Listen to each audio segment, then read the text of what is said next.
Hai, kembali lagi bersama saya Yuni Lestari Bro Sembiring SKM.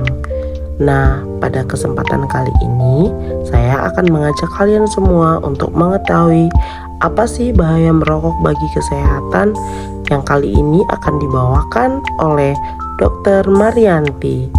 Yuk simak penjelasannya. Ayo, siapa yang punya keluarga atau kerabat yang punya kebiasaan merokok? Udah diingetin berkali-kali tapi tetap aja susah buat berhenti merokok. Padahal kayaknya semua orang udah tahu ya, kalau merokok itu punya segudang dampak buruk bagi kesehatan. Tapi kalau ditanya, apa sih sebenarnya bahaya merokok buat kesehatan? Saya bakal jelasin bahaya merokok dalam video berikut ini. Lanjut ngebahas soal bahaya merokok, saya mau jelasin nih. Ada banyak penyakit yang bisa muncul akibat kebiasaan merokok. Yang pertama kayaknya udah banyak yang tahu ya, yaitu penyakit pada paru-paru. Zat-zat berbahaya dalam asap rokok dapat merusak paru-paru dan menyebabkan berbagai penyakit, mulai dari kanker paru-paru, bronkitis, penyakit paru obstruktif kronis atau PPOK, dan emfisema. Terus yang kedua juga mungkin udah banyak yang tahu nih, yaitu masalah dan penyakit di mulut. Karena dihirupnya melalui mulut, asap rokok bisa menimbulkan bau mulut, noda di gigi, dan penyakit gusi. Nggak cuman itu, merokok juga bisa menyebabkan kanker mulut, bibir, lidah, dan tenggorokan. Selain pada paru-paru dan mulut, rokok juga bisa menyebabkan penyakit pada berbagai bagian tubuh lainnya. Misalnya pada jantung dan pembuluh darah, seperti stroke dan penyakit jantung koroner. Nggak cuman berdampak buruk pada perokok, merokok juga bisa berdampak buruk pada orang-orang di sekitar perokok yang tanpa sengaja menghirup asap rokoknya. Dampak buruknya nggak jauh beda sama yang bisa dialami perokok, bahkan bisa lebih parah kalau terhirup oleh ibu hamil atau anak-anak. Banyak banget kan dampak buruk merokok, bukan cuma ke diri sendiri tapi juga ke orang lain bahkan ke lingkungan. Selanjutnya, apa saja sih kandungan rokok yang membuat berbahaya? Yuk simak penjelasannya. Sebelum saya jelasin cara berhenti merokok, kamu perlu tahu dulu kandungan apa aja sih yang ada di dalam rokok sampai bisa nyebabin bahaya sebanyak itu. Jadi gini, proses pembakaran rokok menghasilkan lebih dari 7.000 bahan kimia yang berbahaya bagi kesehatan.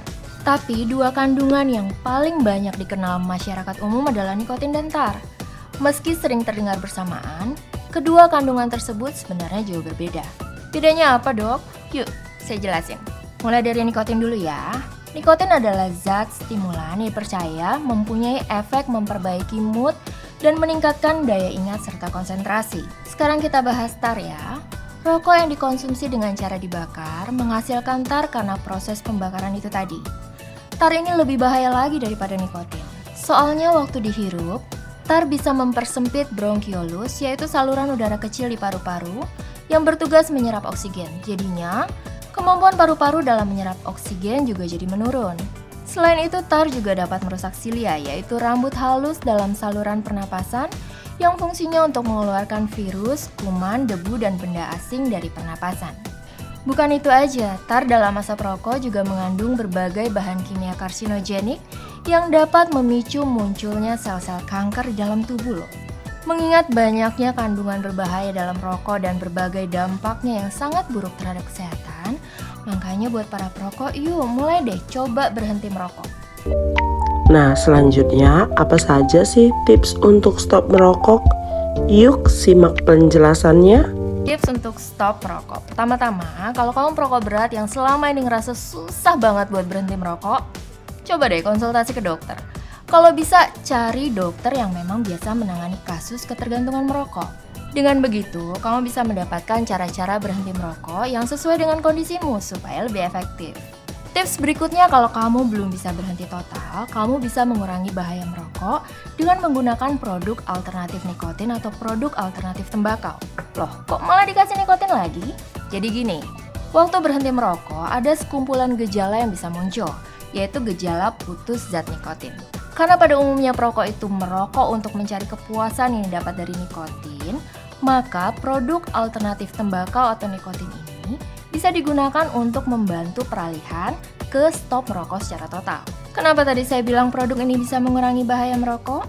Produk alternatif tembakau atau nikotin ini tersedia dalam bentuk permen karet, tablet isap hingga koyo yang umumnya hanya mengandung nikotin tanpa bahan berbahaya lainnya yang biasa ada pada rokok.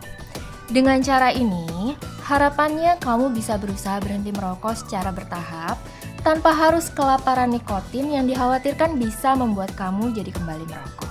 Selain itu ada juga cara berhenti merokok menggunakan produk tembakau alternatif yang marak dikembangkan dalam beberapa tahun terakhir, yaitu produk tembakau yang dipanaskan dan vape. Produk tembakau alternatif ini bekerja dengan cara memanaskan tembakau atau cairan, atau keduanya, yang kandungannya adalah nikotin. Karena mengandung nikotin, menggunakan produk ini bisa mendekati kepuasan saat merokok. Tapi karena tidak dibakar, produk ini tidak menghasilkan tar dan asap, melainkan uap. Vape juga tidak diperuntukkan bagi orang yang belum pernah merokok. Alat dan cara ini digunakan untuk meredam keinginan mendapatkan nikotin dari rokok tembakau sambil mengatur perilaku agar dapat menunda dan mengurangi kebiasaan menghisap rokok. Inilah bedanya vape dan produk tembakau yang dipanaskan dengan koyon nikotin atau permen karet nikotin. Kedua produk tersebut dapat menghasilkan uap yang bisa dihirup, sehingga sensasinya seperti menghisap rokok. Dengan mengurangi keinginan merokok secara bertahap, diharapkan para perokok akhirnya bisa total berhenti merokok. Jadi kalau udah coba berbagai cara untuk berhenti ngerokok tapi nggak pernah berhasil, produk tembakau alternatif bisa jadi pilihan. Cara ini juga sudah diterapkan dan diteliti di berbagai negara. Hasilnya menunjukkan bahwa karena zat berbahaya dari produk tembakau alternatif bisa dikurangi dibandingkan dengan rokok, bahaya merokok pun dapat ditekan. Ingat kan? Karena rokok dibakar, jadi ada tarnya. Tar itulah yang merupakan salah satu bahaya utama dari rokok. Terus, untuk mendukung langkah-langkah yang disarankan dokter agar kamu bisa berhenti merokok, saya juga punya beberapa tips yang bisa kamu terapin. Yang pertama, coba fokus pada manfaat berhenti merokok deh. Dengan berhenti merokok, kamu bisa melindungi diri sendiri dan orang-orang di sekitarmu dari berbagai bahaya tersebut. Yang kedua, tentukan tanggal kapan kamu mau mulai berhenti merokok. Persiapkan diri secara fisik dan emosional. Coba perlahan-lahan mulai dikurangi jumlah rokok yang kamu hisap perharinya. Ini supaya kamu nggak stres karena harus dadakan berhenti merokok. Tapi juga jangan dijadikan alasan buat menunda-nunda berhenti merokok ya. Makin cepat berhenti, makin cepat juga kan manfaatnya bisa dirasakan.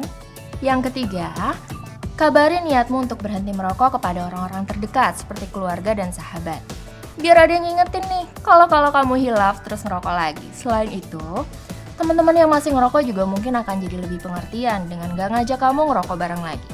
Dan yang terakhir, aktif berolahraga. Selain membuat tubuh jadi sehat, aktif berolahraga bisa mengalihkan dan mengurangi keinginanmu buat ngerokok lagi. Gak usah yang ribet-ribet, yang gampang aja, kayak lari keliling kompleks, lompat tali, atau sit up. Terima kasih. Semoga bermanfaat.